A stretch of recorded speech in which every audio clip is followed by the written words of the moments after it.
আসসালামু আলাইকুম। অনুসন্ধানী বাংলা টিভির পক্ষ থেকে সবাইকে স্বাগতম। আপনাদের সাথে আছি আমি মোহাম্মদ শুভ।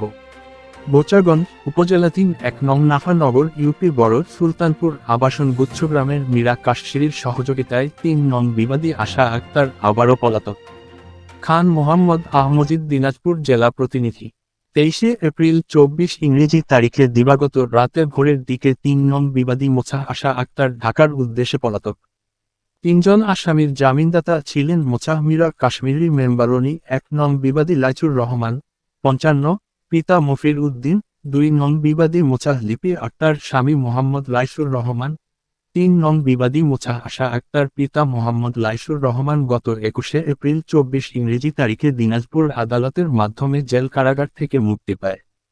পুনরায় ঢাকা নারায়ণগঞ্জ ফতুল্লা মডেল থানা সংলগ্ন ভাড়াটিয়া বাড়িতে বর্তমান বসবাস করছে ১৩ লাখ টাকা আত্মসাৎকারী ২ ভিকটিম মোছা জান্নাতি আক্তার ৪ ও মিম আক্তার ৩কে অপহরণ করে এবং মামলা তুলে নেওয়ার হুমকি দেয়। বোচাগঞ্জ থানার ভারপ্রাপ্ত অফিসার ইনচার্জ মোহাম্মদ আবু বকর সিদ্দিক ওয়ারেন্টের অফিসার এসআই শাখাওয়াতের নেতৃত্বে ১২ এপ্রিল ২৪ ইংরেজি তারিখে ৩ নং বিবাদী মোছা আশা আক্তারকে গ্রেফতার করে পলাতক থাকা অবস্থায় ২ মাস ১২ দিন পরে পুলিশ প্রশাসনের প্রচেষ্টায় এবং ১ নং বিবাদী লাইচুর রহমান ও ২ নং বিবাদী মোছা লিপি আক্তারকে গত ১৬ এপ্রিল ২৪ দিবাগত রাতে গ্রেফতার হয় পুলিশের হাতে।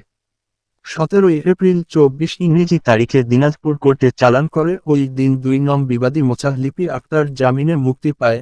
৩ নং বিবাদী আশা আক্তার ও ১ নং বিবাদী লাইচুর রহমান দিনাজপুর কেন্দ্রীয় কারাগার থেকে গত ২১ এপ্রিল ২৪ ইংরেজি তারিখে আদালতের মাধ্যমে জেলহাজত থেকে মুক্তি পায়। কিন্তু দুঃখের বিষয়, মুক্তি পাওয়ার পর ওই ২ ভিকটিম শিশু কন্যাকে জিম্মি করে মামলা তুলে নেওয়ার আবারও হুমকি দেয়। ওই রাতে আনুমানিক রাত ১০টার পরে বাদী মোহাম্মদ আহমজিদ খান গুচ্ছগ্রাম আবাসনে ১৩ লাখ টাকা সহ ওই ২ ভিকটিম শিশু কন্যাকে উদ্ধার করতে গেলে ১ নং বিবাদী লাইচুর রহমান, ২ নং বিবাদী মোছা লিপি আক্তার ও ৩ নং বিবাদী মোছা আশা আক্তার মেরে ফেলানোর উদ্দেশ্যে ঝাঁপিয়ে পড়ে বাদী মোহাম্মদ আহমজিদ খানের উপরে দেশি অস্ত্র এবং লাঠির সোঁটা দিয়ে আঘাত করার চেষ্টা করলে ওই ওয়ার্ডে জনপ্রতিনিধি মীরা কাশ্মীরি মেম্বারনি রক্ষা করার চেষ্টা করে, কিন্তু ওই ৩ জন বিবাদী আসামিদের জামিনদাতা হয়ে পালানোর সুযোগ করে দিল। ১৩ লাখ টাকা আত্মসাৎকারী মোছা আশা আক্তারকে কত টাকার ঘুষের বিনিময়ে মীরা কাশ্মীরি মেম্বারনি পালানোর সুযোগ করে দিল, এই নিয়ে সচেতন মহলের ক্ষোভ প্রকাশ করেছেন।